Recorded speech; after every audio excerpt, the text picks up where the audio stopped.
मैं रवि कुमार, स्वागत है आपका रेनेशा आईएएस में। चलिए हम लोग आज सीडीपीओ इंटरव्यू के बारे में बात करते हैं कि आपको क्या क्या ध्यान रखना है सीडीपीओ के इंटरव्यू की तैयारी के दौरान।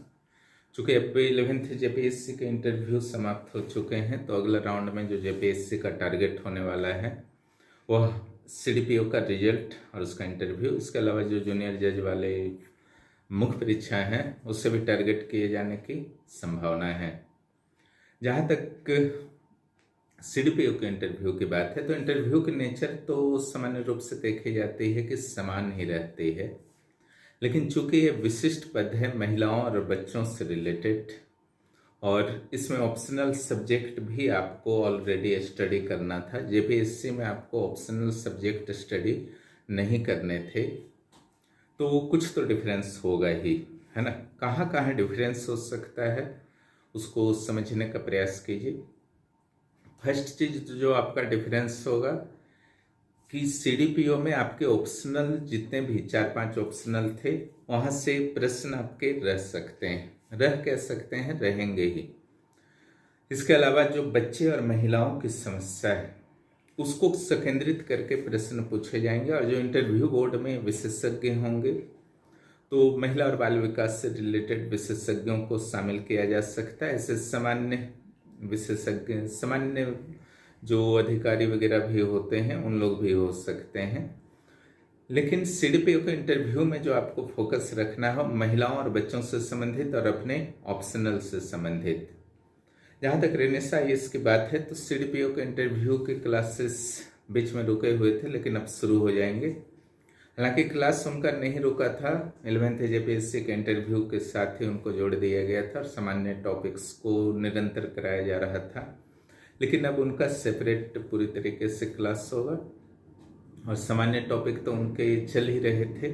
इसलिए जो भी इंटरव्यू ग्रुप के मेंबर्स हैं तो सामान्य टॉपिक्स से अपडेटेड हैं ही। विशिष्ट रूप से वहाँ पर स्टडी होगा, यानी कि सीडीपीओ के रिलेटेड जो नोट्स दिए गए हैं, इंटरव्यू के नोट्स, वहाँ पर क्या क्या स्टडी आपको करना है, उसको कैसे बोलना है, महिला और बच्चों के संबंधित समस्याएं। इसके अलावा एलएसडब्ल्यू से भी प्रश्न पूछे जा सकते हैं, क्योंकि पीसीएस इंटरव्यू है और कंसेप्चुअल तो पूछे ही जाएंगे, सिचुएशनल पूछे ही जाएंगे, इसके साथ साथ फैक्चुअल भी पूछे जाएंगे। तो एलएसडब्ल्यू में जितने आपको पढ़ने हैं एक्ट्स, अधिकांश कैंडिडेट्स का एलएसडब्ल्यू ही रहा था, यहाँ भी एलएसडब्ल्यू ही मुख्य परीक्षा के लिए पढ़ाया गया था, इसलिए हमारा फोकस एलएसडब्ल्यू पर भी रहेगा साथ में। हालांकि अन्य सब्जेक्ट्स के बारे में आपके संदर्भ में आपको खुद तैयारी करनी होगी, उसकी सुविधा यहाँ पर उपलब्ध नहीं रहेगी, लेकिन जो सामान्य टॉपिक्स हैं सीडीपीओ इंटरव्यू में जो भी पूछे जा सकते हैं उस सारे क्वेश्चन आंसर फॉर्मेट में रहेंगे, प्लस जो भी करंट अफेयर्स इंपॉर्टेंट होंगे सीडीपीओ के दृष्टिकोण से वे नोट्स भी निरंतर आपको दिए जाते रहेंगे। और क्वेश्चन क्या पूछा जा सकता है उन चीज़ों को भी शामिल किया जाएगा उनके आंसर के साथ। इसके अलावा लाइव क्लास तो होंगे ही और क्वेश्चन और आंसर का प्रैक्टिस भी करवाया जाएगा। इसके अलावा यहाँ पर जब आपके रिजल्ट आ जाएंगे सीडीपीओ के, तो फिर से जिस तरीके से 11th जेपीएससी के इंटरव्यू हुए थे उसी तरीके से आपके मॉक इंटरव्यू ऑनलाइन और ऑफलाइन उपलब्ध रहेंगे। उसका लाभ आप लोग जरूर उठाएं और जो भी सीडीपीओ में संभावित क्वेश्चन है किस तरीके से उसको बोलना है उस पर बेहतर तरीके से स्टडी करवा दी जाएगी, ताकि इंटरव्यू रूम में आपको किसी भी प्रकार की दिक्कत नहीं हो। जहाँ तक 11th जेपीएससी इंटरव्यू की बात है, तो उस इंटरव्यू को भी यहाँ पर बहुत व्यापक स्तर पर चलाया गया। मुख्य रूप से हमारे पेड मेंबर्स के लिए इंटरव्यू थे, हालांकि कुछ अन्य कैंडिडेट्स भी जिन्होंने आग्रह किया तो उनके लिए भी व्यवस्था कर दी गई। लेकिन जो भी इंटरव्यू यहाँ पर हुए वहाँ पर व्यापकता थी, ताकि आप पूरी तरीके से तैयार हो जाएं। कई कैंडिडेट्स को 1-2 बार में कॉन्फिडेंस नहीं आ रहे थे, तो उनको 4 से 5 बार भी दिया गया। एक बहुत ही बेहतर अनुभव रहा ऑनलाइन और ऑफलाइन इंटरव्यू का, रेनेशा आईएएस के लिए भी और हमारे अभ्यर्थियों के लिए भी जो रेनेशा आईएएस से जुड़कर इंटरव्यू की तैयारी कर रहे थे उनके लिए भी।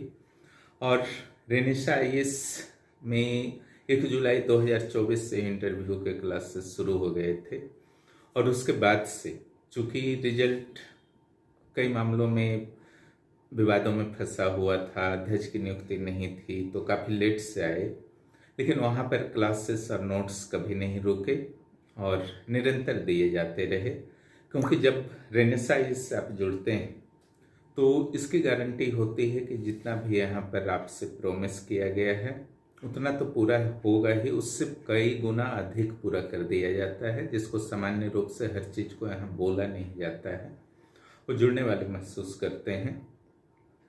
उसी तरीके से आपके सीडीपीओ इंटरव्यू भी चलेंगे और यहाँ पर जिस तरीके से आपके मॉक इंटरव्यू चले वो सबसे अलग थे, है ना। यहाँ सिर्फ आपका लास्ट आवर में टेबल लगा करके मॉक नहीं लिया जाता है, यहाँ पहले ही मॉक इंटरव्यू की तैयारी कराई जाती है और उसका लाभ यहाँ के अभ्यर्थियों को देखने को मिला है जब वह मॉक में बैठे या फिर ओरिजिनल इंटरव्यू में बैठे, तब इसका लाभ निश्चित रूप से प्राप्त हुआ। और रेनेसा इसके एक अभ्यर्थी जब मॉक देने को गए थे तो वहाँ पर यह तक कह दिया गया कि नहीं, आप लोग बहुत अच्छी तरीके से पहले से ही प्रिपेयर हो करके आए हैं, हर क्वेश्चन का आपको अंदाज है ना। तो इस तरीके से हर संभावित क्वेश्चन की यहाँ पर तैयारी करवा दी जाती है ताकि किंतु परंतु की कोई संभावना नहीं रहे, सिर्फ चाहिए तो आप में डेडिकेशन, है ना। जो भी यहाँ डायरेक्शन दिया जा रहा है, गाइडेंस दिया जा रहा है, उसको बस फॉलो कीजिए, बहुत सरल हो जाएगी आपके सिविल सेवा के प्रारंभिक परीक्षा से इंटरव्यू तक की तैयारी, वह आपके हाथ में है पूरी तरीके से, हमारी ओर से कोई कमी नहीं होगी, निश्चिंत रहिए। इसके अलावा यहाँ पर प्रोजेक्ट मैनेजर की जो वैकेंसी आई है इसके लिए भी काफ़ी आग्रह किया जा रहा था बहुत सारे स्टूडेंट्स के द्वारा, विशेष रूप से पेपर 4 के लिए, तो उसकी भी क्लासेस 1 जुलाई से शुरू होने वाले हैं और उसमें भी आप ज्वाइन कर सकते हैं। और प्रोजेक्ट मैनेजर का पेपर 4 की फर्स्ट राउंड में मैं शुरुआत कर रहा हूं। अभी सिर्फ क्लासेस चलेंगे और नोट्स दिए जाएंगे। पेपर 4 के टेस्ट लगभग 1 महीने के बाद होंगे जब मैं कुछ पढ़ा दूंगा, है ना। यहाँ हड़बड़ी में कुछ भी नहीं किया जाएगा और जितना संभव होगा उसको परफेक्ट किया जाएगा। पेपर 4 के लिए जब आप यहाँ पर जुड़ते हैं तो आपको बाहर से फिर कुछ पढ़ने की स्टडी नहीं होगी, व्यापक स्तर पर जितना तैयारी होगा कराया जाएगा।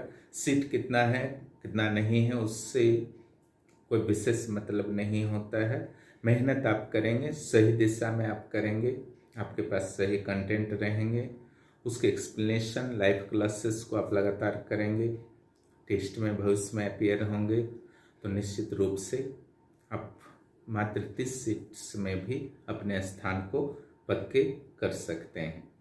तो पेपर 4 की बात हुई जिसमें बहुत सारे एक्ट हैं और बड़े बड़े एक्ट डाल दिए गए हैं, है ना। बहुत ही कॉम्प्लिकेटेड एक्ट हैं लेकिन उसको बहुत ही सॉफ्ट रूप में आपको प्रस्तुत कर दिया जाएगा।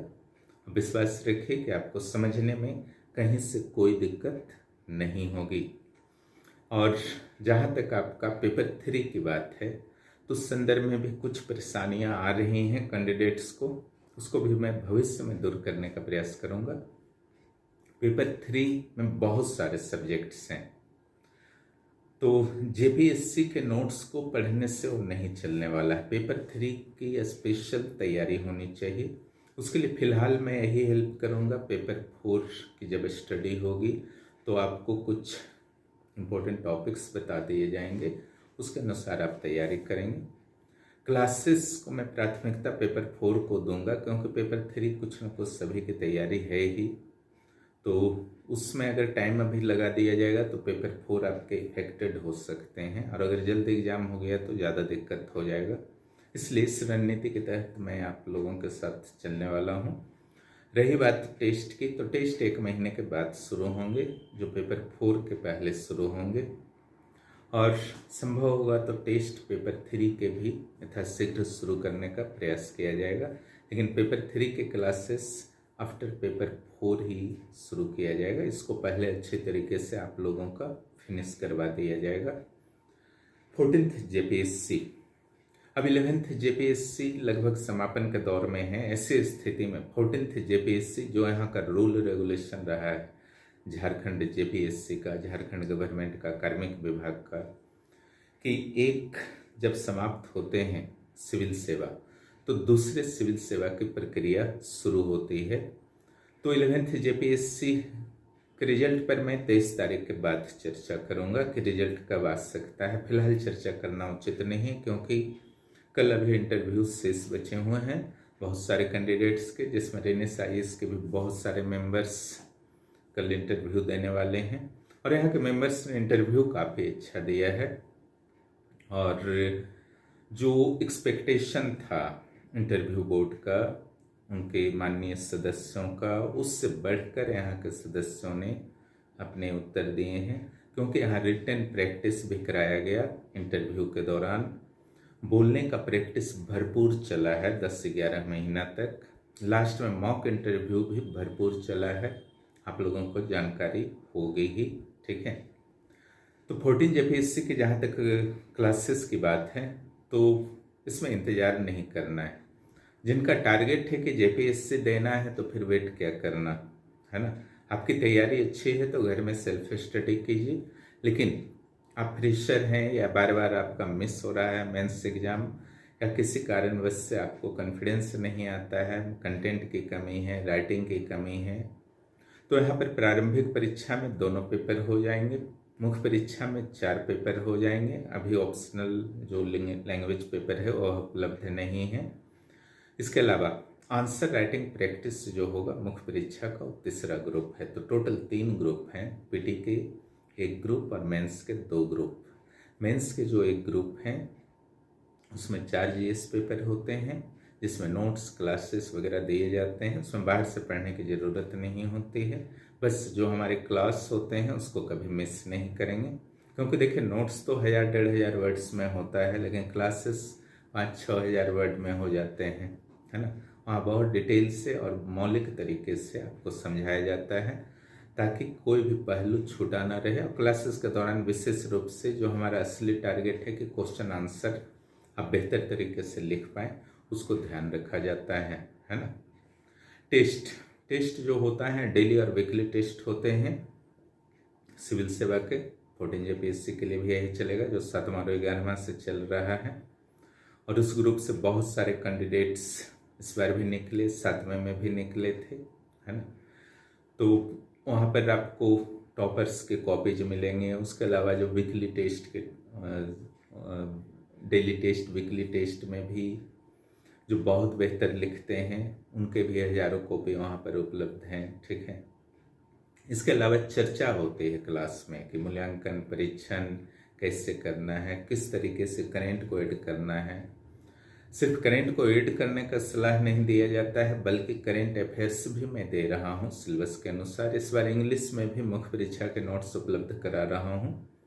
करेंट अफेयर्स आपको टॉपिक वाइज दिए जा रहे हैं ताकि आप सबसे आगे रहें। करेंट अफेयर्स को इनपुट करना है, कैसे इनपुट करना है, मैप कैसे डालना है, मैप में क्या दिखाना है, डायग्राम कैसे बनाना है, हर चीज़ पर चर्चा होती है ना। कोई भी कन्फ्यूजन यहाँ पर आपको रहने नहीं दिया जाएगा। कोई भी कन्फ्यूजन होता है आप पूछ सकते हैं, है ना। यहाँ पर बहुत ही नॉन प्रोफेशनल वे में आपके क्लासेस चलते हैं, चिंता करने की ज़रूरत नहीं है, ठीक है। जिनको भी जुड़ने की इच्छा है आशंका रहित होकर के जुड़ सकते हैं। यहाँ के पूर्व स्टूडेंट्स का फीडबैक ले सकते हैं, ऑफिसर्स का जो यहाँ से निकले हैं, और अपने जो भी आपने स्वप्न देखा है उसको रेनेस आईएएस के गाइडेंस में पूर्ण करने का प्रयास कीजिए। और क्लासेस यहाँ पर निरंतर चलते हैं, टेस्ट निरंतर चलते हैं, कभी रुकते नहीं हैं। तो प्रोजेक्ट मैनेजर के पेपर 4 में आप जुड़ सकते हैं, 14th जेपीएससी के पीटी मेंस अथवा आंसर राइटिंग में जुड़ सकते हैं, तीनों सेक्शन में भी जुड़ सकते हैं। इसके अलावा सीडीपीओ इंटरव्यू क्लासेस में भी आप जुड़ सकते हैं, क्योंकि वह रिजल्ट बहुत जल्द मेरे विचार से आने वाला है, इसलिए उसके लिए इंतज़ार मत कीजिए। अगला टारगेट में जेपीएससी का सीडीपीओ ही है। इन्हीं मुद्दों पर चर्चा करना था। फिर हम लोग मिलेंगे। जो हमारा सीरीज चल रहा था 14th जेपीएससी के पीटी और मेंस के, अलग अलग सब्जेक्ट की जो स्ट्रेटजी पर हम लोग वर्क कर रहे थे, छोटे छोटे वीडियो बना करके मैं दे रहा था, उसको फिर से कंटिन्यू किया जाएगा क्योंकि मॉक इंटरव्यू अब समाप्त हो चुका है। आप लोगों को बहुत बहुत शुभकामनाएं आपके बेहतर भविष्य के लिए। जो भी रेनेसा IAS से पहली बार जुड़ रहे हैं, आप ज़रूर सब्सक्राइब कर लेंगे और दोस्तों को ज़रूर बताएंगे। आपके JPSC से रिलेटेड इम्पोर्टेंट कंटेंट्स निरंतर यहाँ पर दिए जाते हैं। भविष्य में UPSC और IAS का भी प्लान है, लेकिन पहले JPSC की जो संभावनाएं हैं उसको बहुत अच्छी तरीके से यहाँ के स्टूडेंट्स क्लिक कर देना है। उसके बाद ही UPSC और PPSC स्टार्ट होंगे। वीडियो देखने के लिए बहुत बहुत